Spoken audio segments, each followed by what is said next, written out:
Jordan. And if you look at it, you can see what we call the Red Sea, or in Hebrew we say the Bay of Elat, Tifratz Elat. It's going all the way to Yam Suf. It's in the Red Sea. This is the bay going inside all the way here. And just to remind you, you remember you saw the news about the earthquake in Turkey, and this earthquake happening on the Rift Valley. Which Rift Valley? Rift Valley that's moving here.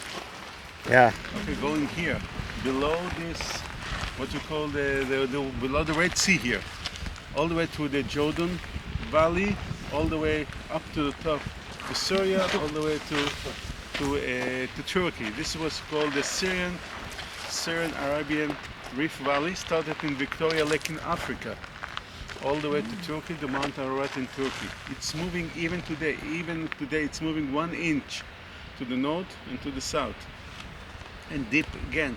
It's going down also 1 inch. It's always moving, this Rift Valley. And for example, in Israel, you have every 100 years you have a huge earthquake, and this is what we have in Turkey on this Rift Valley. Just to give you a little bit to understand about the Rift Valley that was moving here in this bay, going to the Jordan Valley. I don't think that it was a huge project that they're planning from the Red Sea, from here. They're planning to bring the water to the Dead Sea. So they're planning to pumping water from the Red Sea and to move it all the way to the Dead Sea. And we know that the Dead Sea is drying. It's very, very small. So they're planning to take water from here all the way to the Dead Sea. We don't know when it's going to happen, but this is what they are planning. This is the best option that they're planning. And other thing that we can see Sinai Desert. If you're moving a little bit that way, you can see there's a tower there, okay? And there's several hotels there. Okay, this is Egypt, this is Taba. Okay, and if you're moving a little bit, you can see the cliff going inside to the ocean. This is the border between Egypt and Israel. If you're moving a little bit inside, you can see all the houses and buildings. There's Elat. The Elat in Israel. So if you're moving a little bit on the corner, you cannot see it. You can see the entrance, but the entrance is outside. This is Turkey. So it's very, very interesting. Why this is interesting? Because if you go to the biblical time, we know, for example, that King Solomon had here a port, and this is called Aqaba. And the story is saying that Queen Sheba came through this port all the way to Jerusalem to see Solomon, King Solomon. So what is the connection, you know? And this is the connection. It's very, very interesting connection. They found the finding of Etzion Gaber not in the side of Israel, on the side of Aqaba. You can see the site of Etzion Gaber. They go back to the first temple period, to the biblical time. This one. Second, if you look at the topography, it's very, very interesting. You see the hills there in Jordan? It's the same what we have here. So they continue from Petra all the way to the end of Saudi, along to the Rift Valley. From the other side, you can see a same granite hill going all the way that way to the south. So you can see that the topography here, it's plus minus the same topography, same hills, same topography, the granite hills, and between the granite hills, this is what you call the Sinai Desert. Tell me if I have this right. Yes. Because I'm not sure. So when you're in Eilat and you're looking down here at Saudi, you see the mountains, just like looking over there. Okay.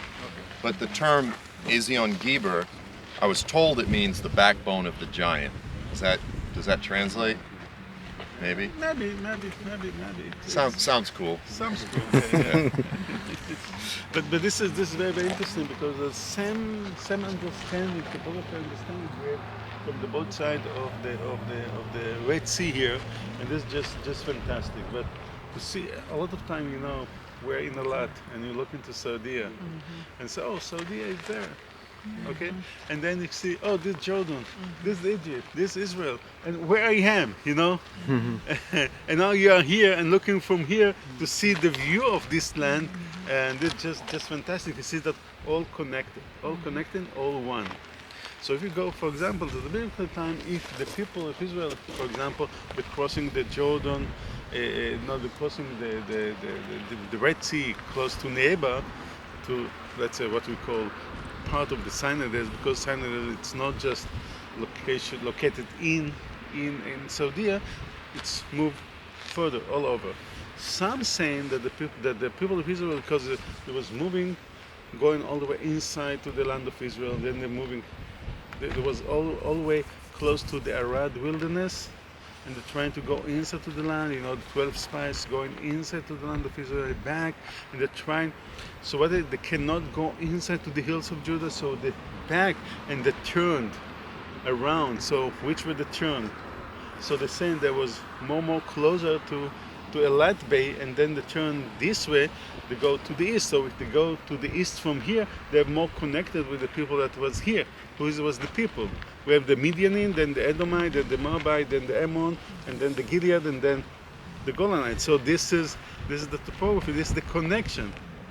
And this is another aspect of a Saudi Midianite connection with the Israeli, and you can see a lot of time relationship between the Israeli and the Midianite all the time. Even the time of Gideon, you know, Gideon, he fighting against the Midianite, and we have the Midianite and the Amalek here in the desert. We have also that kind of people that came from the desert and inside and connected with the Israeli with different kind of relationship. They have some inscription that they're talking, you know, the Bible talking about the Midianite, the Amalek, and some inscription talk about the people that came from the desert, and this people is called Habiru. The Habiru came from the desert inside to the land, you know. So they always had that kind of relationship between the people that living here in the desert and moving inside to the land and back from the land. Which desert? It's more, I think, from this area and then moving inside to the desert, because this is the land of the Midianite, the Amalek, and all the kind of people. Because Sinai, this area, was already controlling by the Egyptian. So they cannot come from the Egyptian territory, they must come from where we are now. So all that kind of relationship was here in this area and not there. So when we talk about, for example, we have a lot of inscription finding that they found in Sinai, what we call today Sinai, that go back to the Middle Bronze period, even before. And to give us to understand 4,000 years ago, whatever.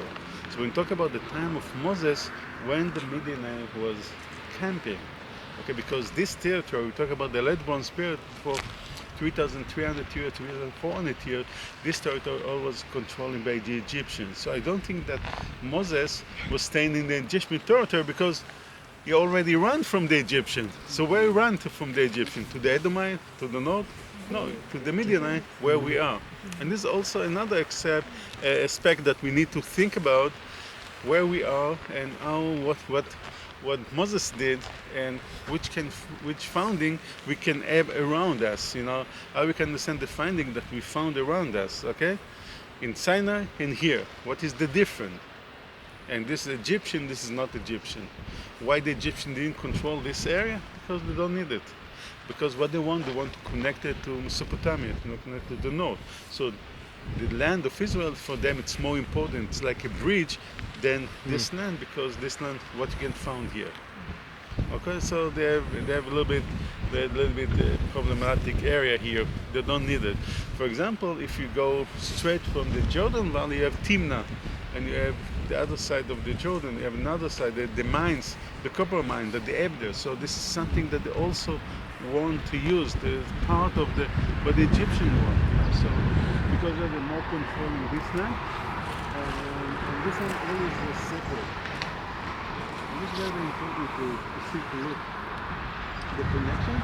But again, you can see the hills going to the right, the hills going to the left, and between them you see the valley. Okay, so this is the continuation of the Jordan Valley going all the way to the north.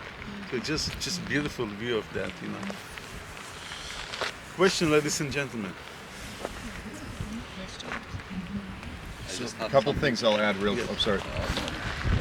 So there's a tremendous debate among the academic community as to where Mount Sinai is. The traditional site is over there in the Sinai Peninsula. And they say the crossing, the Red Sea crossing, was over at the Suez on the other side. Now there's a real interesting historical thing that happens here. So we call this the Red Sea. Now in the Bible it's called Yam Suf. Suf does not mean red. So Red Sea is not a translation of Yam Suf. Yam is sea in Hebrew, not to be confused with the delicious potato product or whatever they are. Suf, it's quite a mystery as to, some people say, well, it means reeds, this and that. In all of my research, I think the best explanation is Suf essentially means the end. Kind of like this is the sea down at the bottom, down at the end of the world. But it was later translated as Red Sea, and then you go, it means Reed Sea, and there's all this kind of like debate. But what's interesting is whenever you see a reference to the Red Sea, now it could have been used generically to refer to both the Suez on the other side and this, and it probably was, but overwhelmingly throughout the Bible, when you see mention of the Red Sea, it's connected to terms like Ezion Geber, Eloth, and other areas over here. So it seems as though the overwhelming reference to the Red Sea is the Gulf of Eilat, the Gulf of Aqaba. It's not the Suez. And so the overwhelming etymological connection is that this is the sea they crossed through, that it's on this side. So, I mean, again, the weight of the evidence is Mount Sinai's on this side. And what that means, of course, the difference is that the Red Sea crossing was not through a shallow marsh. It was something mind-bending. Like, either you believe in God and that He can do ridiculous, unthinkable miracles, or it was something that was interesting on the other side that happened, the wind blew and, you know, this type of thing. But if it's on this side, which all evidence is that it is on this side, then you go, something happened here that is just unfathomable. That the Exodus event itself was not just some naturally explainable event. It was a miracle. Like, it really does prove that what God was trying to demonstrate is that He is God. Above all of the idols of the earth, He is God. He's the only one worthy of worship. So, I have some information to share. You know, there is a lot of things in common between Quran and Bible. So, you know, Prophet Moses went to Madian before he got the message to be a prophet. So he stayed in Madian for 10 years and he got married and he decided to go back to Egypt.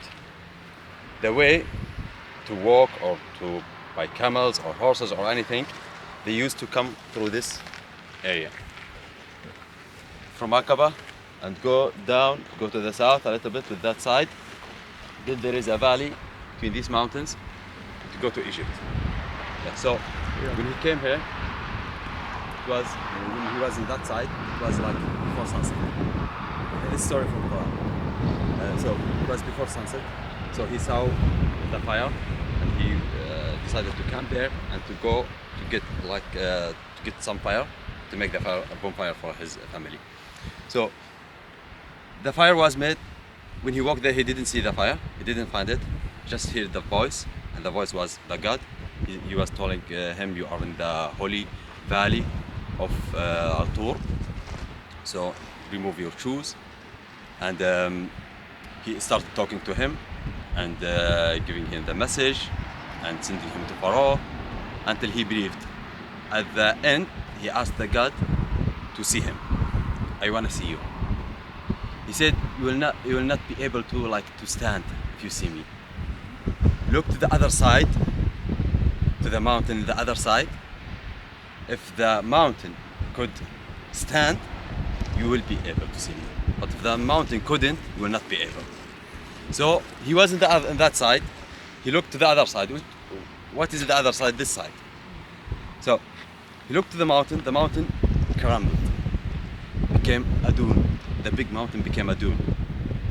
A lot of people believe that's the part. The God came down on it and couldn't this mountain right here? Yeah, this area. Oh, okay. You see these mountains there? Yeah.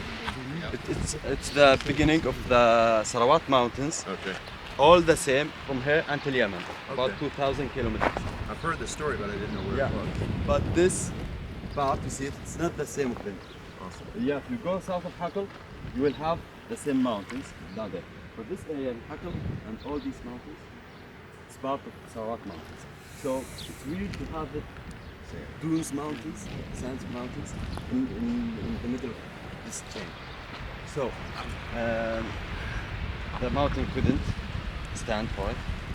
And a lot of people now here believe this is the area where the mountain came down. That's So awesome. yeah, to tell Moses that you will not be able to see me. Yeah. If the mountain couldn't bear it, you're not going to be able to bear it. Yeah.